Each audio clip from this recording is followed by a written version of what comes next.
Hello, and welcome back to another extra episode or bonus reading from White Album 2. Today we are going to be reading through what they call Extra Episode, also known as To You, My Sworn Enemy.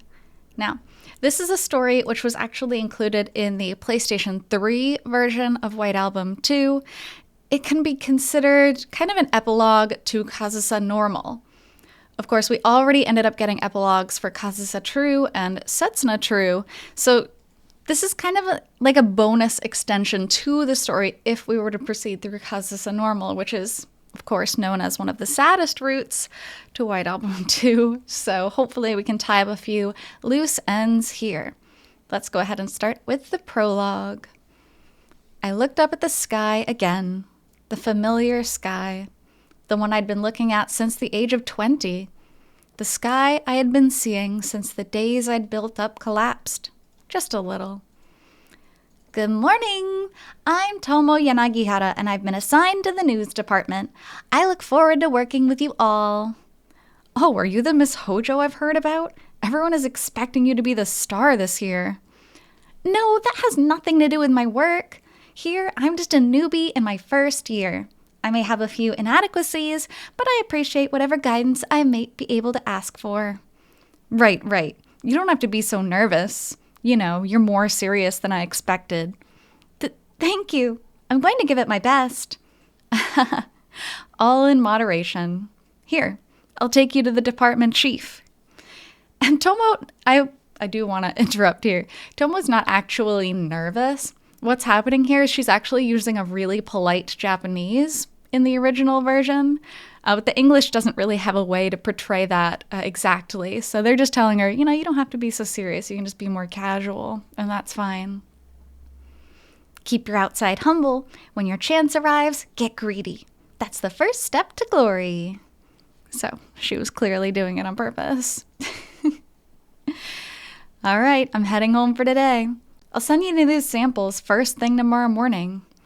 Oh, hey, hang on. Izuka-kun, did you give any thought to what we were talking about before?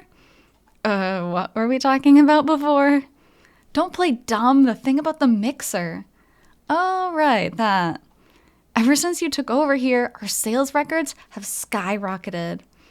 So to celebrate that, to welcome the new term, and to get ourselves pumped up going forward. Well, I'm glad sales have increased, but I'm really just doing my job. Don't talk like that. There'll be some new faces there too. New faces? The girls who joined up this year are really cute. You'd have your pick of junior college and high school grads. That's my thoughts on the matter exactly. Take was such a playboy going through high school and even throughout university, but as he proceeded through Kazusa True, it really started becoming obvious how close he was to Io and how much he really wanted to build on his relationship with Io, even though in the end that was kind of destroyed. But he's still kind of feeling that. Because through high school he would have been like, yeah, immediately he would have been super excited to go to something like this. So, with 5 or 6 of them, they could be friends. Okay, they spelled they wrong. Not necessarily work acquaintances. Seriously? Yeah, seriously. You're from Hojo, right, Izuka-kun? Think you could supply a few in that department? Well, maybe if... Wait, no, that kind of stuff really isn't my thing. No thanks. Wait, hey, Izuka-kun. See you tomorrow. Good work today. Bye-bye. Man, he got away again. He's a lot tougher than I thought he'd be. Back in high school, he would have jumped in without a second thought. Which is nice, because now we know that Takeya has matured, slowly but surely. And now we shift over to Io. A nice transition there. I just don't understand. Now calm down, Mizusawa-san. You're cutting store training out of the education for new recruits, and after the welcoming ceremony is already done, I've been preparing for the past 3 months. Well, the burden of the entire company is high this term, and the other departments have expressed strongly that they need new recruits. I do apologize for the fact that your efforts have gone to waste, but no, they're just griping. It's not that important. I want to talk about the in-store training. Right, that. I put a great deal of labor into that training last year, but I feel that what I gained was all the greater because of it. Yes, it is the only chance some people get to gain experience on site. The company does understand its importance. Then why would they get rid of it? Please, Chief, you have to talk it over with the higher-ups. If that's not possible, then I'll take it to them myself. Is that the consensus among all the group members? Of course. I'll take everyone's opinions, including the leaders. I'm not so sure about letting you act as the delegate for that. You're only in your second year. I don't care what position I end up in. Come to think of it, you wanted to go into development, didn't you? At this point, I'm fine with being anywhere. Development, operations, on-site, or even staying where I am in HR. As long as I threw all of my effort into whatever position I occupy, the road will open for me sooner or later. As long as I threw all of my effort, I don't think that's what it is supposed to be. You've grown quite troublesome after just 1 year. I'm sorry. I've been putting on a quiet face, but this is the real Mizusawa. Which I think is a really important thing to note, because during her first year, and we did get to see this throughout Coda, whenever the friends got together and they were drinking, Io did not like her job. And Io complained a lot, and that was one of the things Takia kind of yelled at her for. Like, if you don't like where you are, just change it. And now, finally, Io is opening up. She's like, I really don't even care what position I'm in. I just want to make a difference. I just want to do something. And she's being pushy, which is, the Io that we know. So opening up as an adult is also a really good point of growth for her.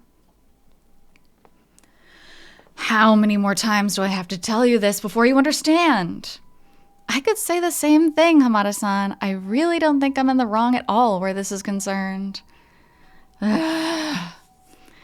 can't groan like that, Hamada-san. It's basically the same as admitting you've lost. See, it's obviously better to have all of these conversations firsthand, but there are some boundaries that have to be respected. But that's too businesslike, don't you think? Magazines are made by people. The communication should be more human too. This is the necessary pointlessness that you always talk about, Hamada-san. I don't hate the idea myself, but right now, there are orders of priority to follow. Wow, Machan, you sound so grown up. Well, I'm in my 4th year, but at the moment, I have to be the lowest one. I love when the characters just stop like, And it's also very funny that Matsuoka-san is finally giving advice to Hamada-san, because it's usually very much opposite. The whole point of this prologue to the extra story is to show what happened to every single character. What happened after that normal end that kind of tore apart everybody in the story. They're showing that everyone is still continuing to grow in their own way. What they aren't showing, which is very interesting here, are the relationships between characters. So we're only seeing them as individuals so far, which is a really nice, it's a nice style of writing, I think. It gets us back in the loop, and then we start building from there, which is neat. Well, I'm gonna head out to the usual place. Be back soon. I'm sorry, but as you can see, I can't respond to the level of your request this time, Hamada-san. Matsuoka, we don't have enough people. We have to be efficient. That's enough. I've left this matter to you. If you really get stuck, come and talk to me. Thank you. What? Oh, nothing. Okay. They're just kind of staring awkwardly at each other. Keep it up, Machan. You don't have to tell me. Oh, they're cute. Poor Kaiosha. They're trying so hard to keep it together, but with Haruki not there, it's tough. What? You can't do overtime? Not today. I'm sorry. Oh, God. We've got that presentation at 10 o'clock on Monday morning, but our documents... How far along are you? As far as making up my mind to start working on it. There's enough that if I come in on Saturday or Sunday, I should be able to make something work, but if we split it up, we could probably finish it today.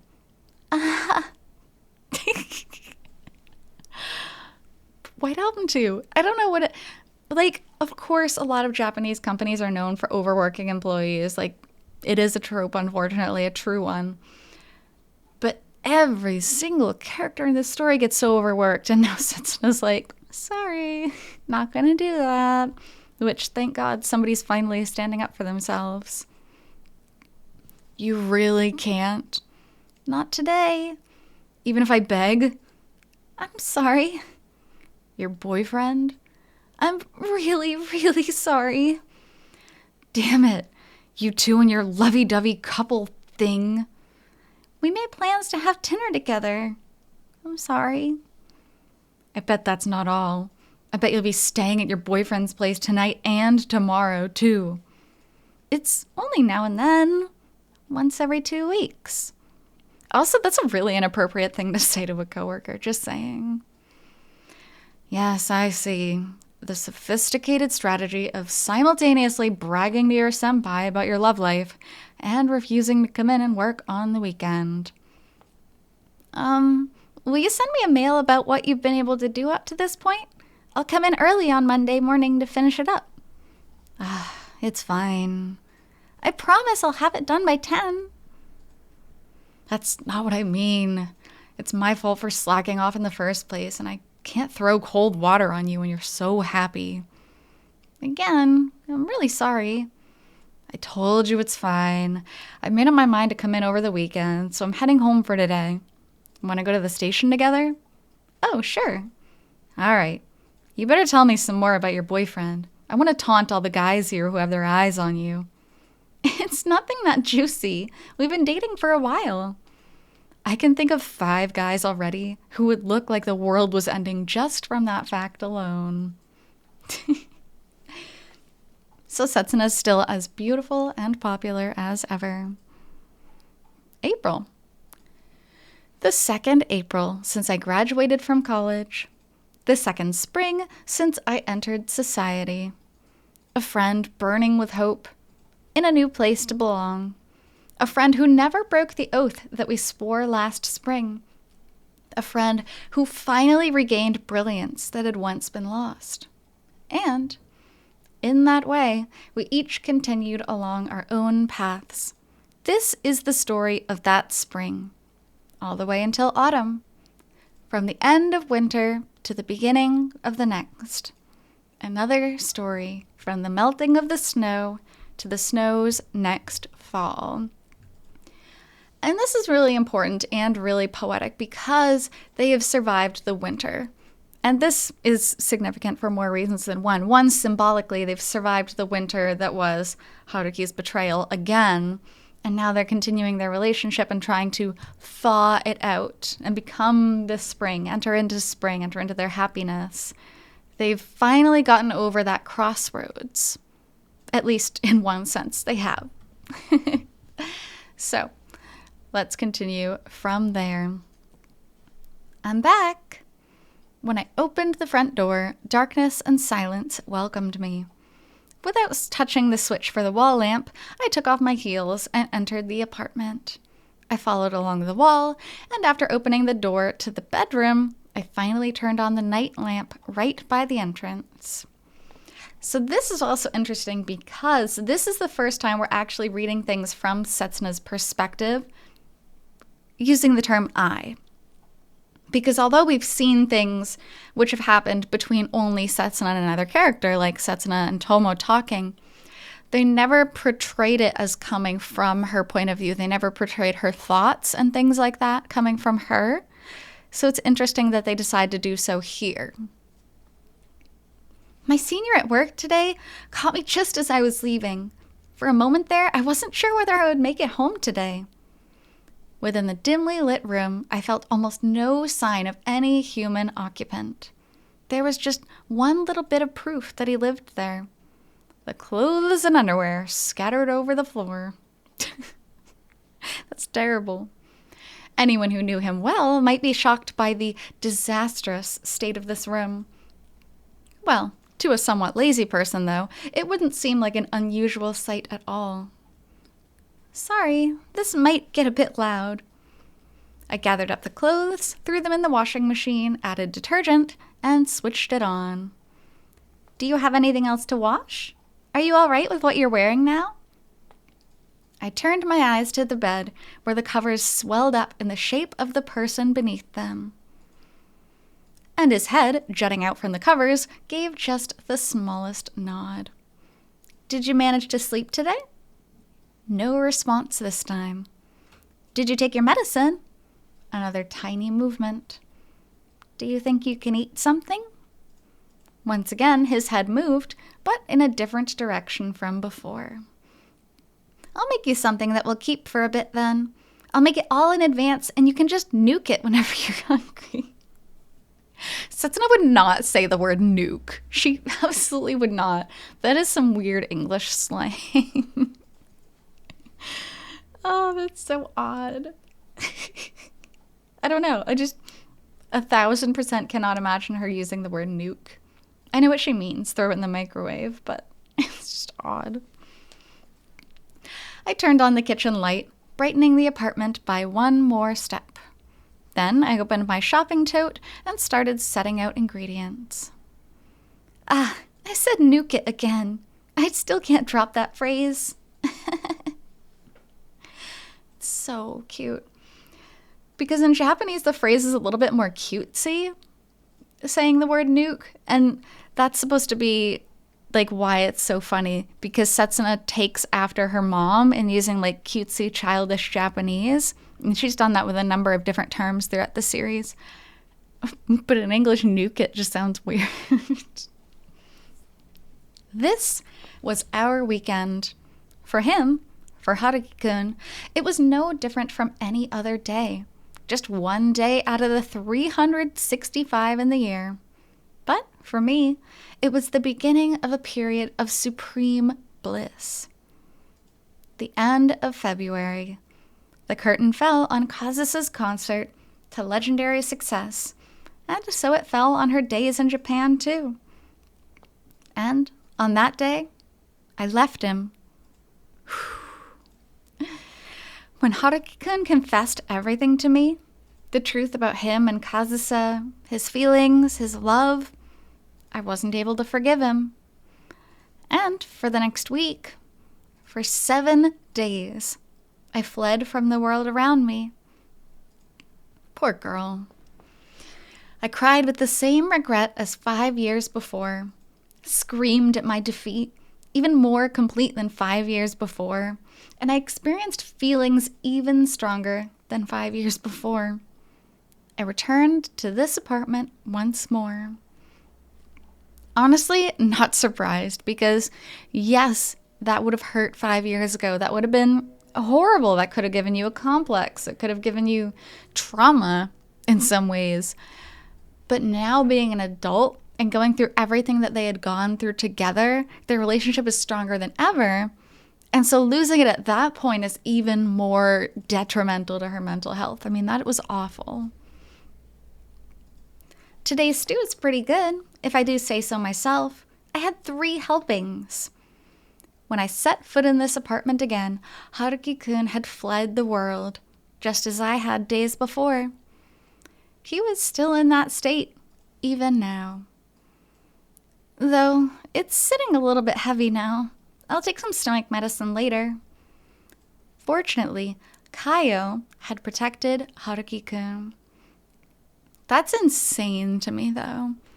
That Haruki can throw off all these responsibilities to such a disgusting extent and still be okay.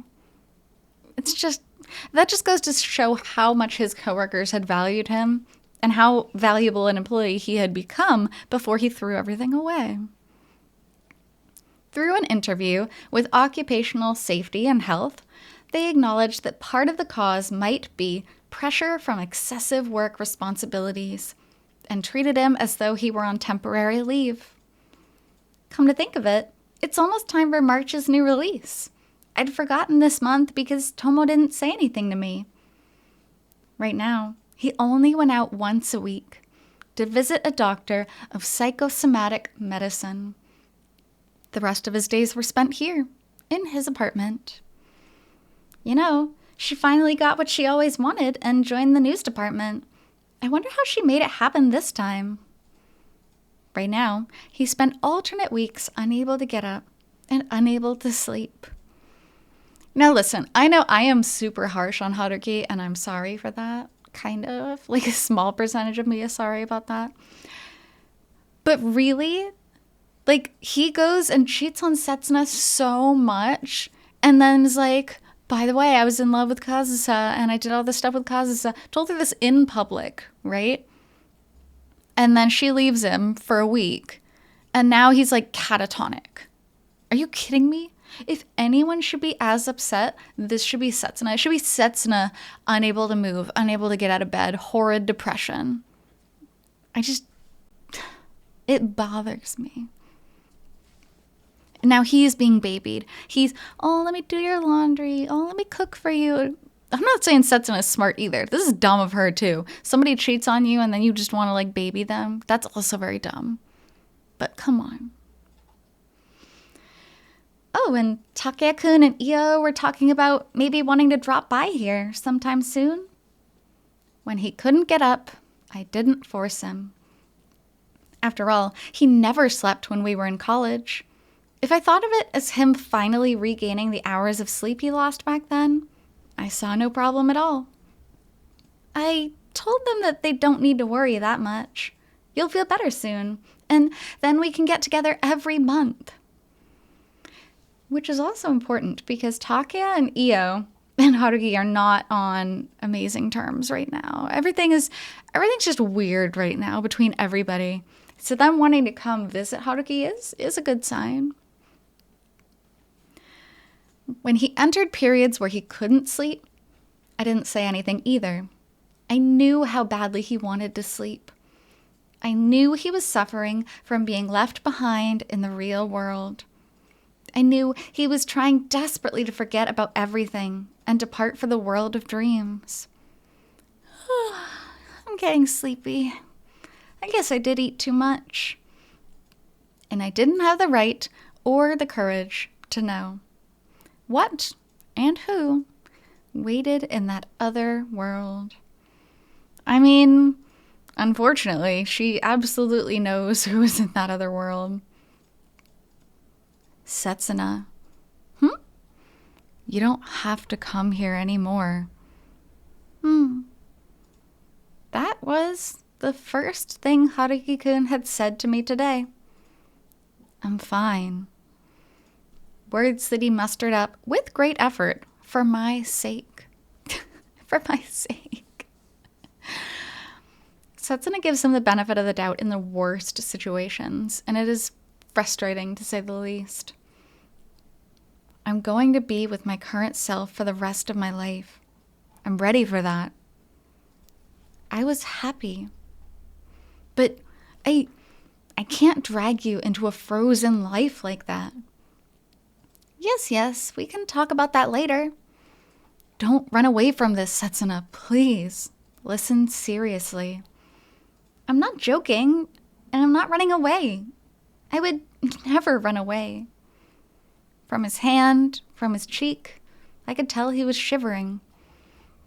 All I mean is, we can have that conversation once you're feeling better. Once we can talk completely calmly. All right? And when will that be? When will we be able to do that? Someday. But we will. I mean it. That's not true. I'm gonna be like this for the rest of my life. Either way, there's no need to freak out looking for a conclusion. We can take it slow, so why don't you rest now? I wanted to wrap him up with great strength. I wanted to encourage him with strong words. And honestly, he doesn't deserve it. He doesn't deserve any of this care. Like, you doing bad things, right? Okay, if you picture, Haruki did a lot of bad things. That's a point of no argument. He did. And the one who was hurt by everything that he did was Setsuna. And now Setsuna's having to comfort him and take care of him. It's like, it's so backwards. I hate it. You've been running around so much. No one will complain if you stop and stand still for a bit. That's got nothing to do with it. But I couldn't do that for him right now. I didn't get like this because I pushed myself too hard at work. It's not because I was rushing through life. So instead, I embraced him gently, slowly, quietly. You know that better than anyone else, Setsuna. The one who drove you that far was me, 5 years ago. But just sharing my body heat wasn't enough to chase away the cold in his heart. You know that better than anyone else. What I did was unforgivable. You of all people shouldn't forgive me for any of it. Haruki-kun. He refused to stop this self-denial, which only served to hurt him. You don't have to come here anymore. Just leave me alone. You're wrong. My reason for wanting to be with you isn't a noble feeling like that. Abandon me. Not because I felt sympathy or forgave you. Leave me on my own. Haruki-kun, Sorry. I didn't mean that. Huh? But what interrupted his lamentation wasn't my own words of self-denial. I'm lying. Haruki-kun? No, it wouldn't be okay if you left. If you left me, I wouldn't have any idea what to do with myself. It was his own even greater lamentation. Oh, you see, if I wasn't so mad about what he did, this would be really beautiful, right? This admission, this pleading to please stay with me. I'm just still so mad at him about it that I'm like, oh, well, guess you shouldn't have cheated on her. If I really felt that way, I could put the chain lock on the door. I could turn you away immediately. The guilt he had saddled himself with over me could no longer be swept out of him, no matter what anyone might say. But I didn't. I didn't take back your key, and I never put on the chain lock. Thank you for giving me another chance. And so, just having me in front of him steadily threw his heart into disarray. You do my laundry, you cook for me, you hold me. I'm finally saying all this because I feel fulfilled. I feel fulfilled too. We're even. No, we aren't. Lately, even if you're even a little bit late, my body feels like it's being torn apart. I'm sorry for breaking my promise. And yet, now, he was burdened with the dilemma of having to rely on me when I was nothing but poison to him. And this is an important thing as well, because in the past, Kazusa was always labeled kind of as a drug, right? Like an addiction. Even Chiaki throughout her route was also labeled as kind of a drug or an addiction. And so now, rather than being like the healing balm that she kind of was to Haruki throughout earlier years, now she's thinking of herself as somewhat of a poison because she's not helping him get better. He just gets upset when he sees her because of the guilt, the heavy, heavy guilt that he still feels. He still doesn't want her to leave because that would probably be worse, the loneliness. But the guilt at having her be so nice is also kind of a poison too.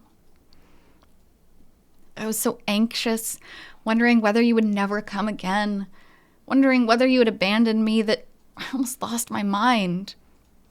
Haruki-kun, I'm horrible. I'm horrible. And no, I'm glad. I'm happy. I couldn't leave his side, couldn't keep from ruining him. I can't stand hurting you, but I can't bear a reality without you. I couldn't keep some ugly part of me from finding a dark joy in his laments. Also important, because we are reading this from Setsuna's perspective, we get a lot more information about her thoughts. This isn't something she would usually reveal, ever. Even when she was like reading through the texts in her true ending, and she's like, oh, these are such ugly texts. They weren't even that bad. This, a little bit arguably, is pretty dark. Enjoying Haruki's like, this, whatever this is. But I totally 100% agree with her, so. Both of these options are wrong. I can't make up my mind. The world doesn't need someone like me. I couldn't keep this disgraceful part of myself from feeling all the more affection for him as he clung to me. And you need me the least. No, all I can do is harm you. That's not true. It's not true at all. I'm sorry. I'm so sorry. Haruki-kun. Haruki-kun, it's okay.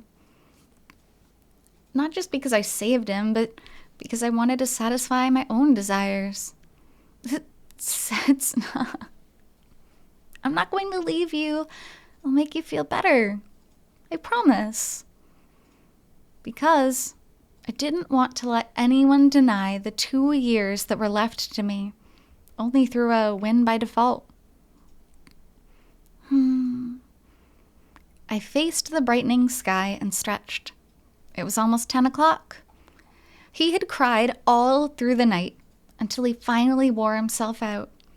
And just as dawn was beginning to break, he fell asleep. And after watching his sleeping face for several hours, I quietly left the apartment. It looked like my being there was going to take things in a bad direction this week. Haruki-kun probably wouldn't wake up for a day or more. Pfft, that's unhealthy and crazy.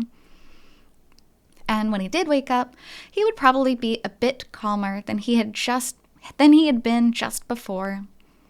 As long as I wasn't there with him. I was poison to him today. I couldn't disperse any tiny fragment of his pain, and yet the side effects were extreme. Useless. Oh, you're awake. Good morning. Yes, about the documents you mentioned yesterday. I'll come in today and take care of it. Yep.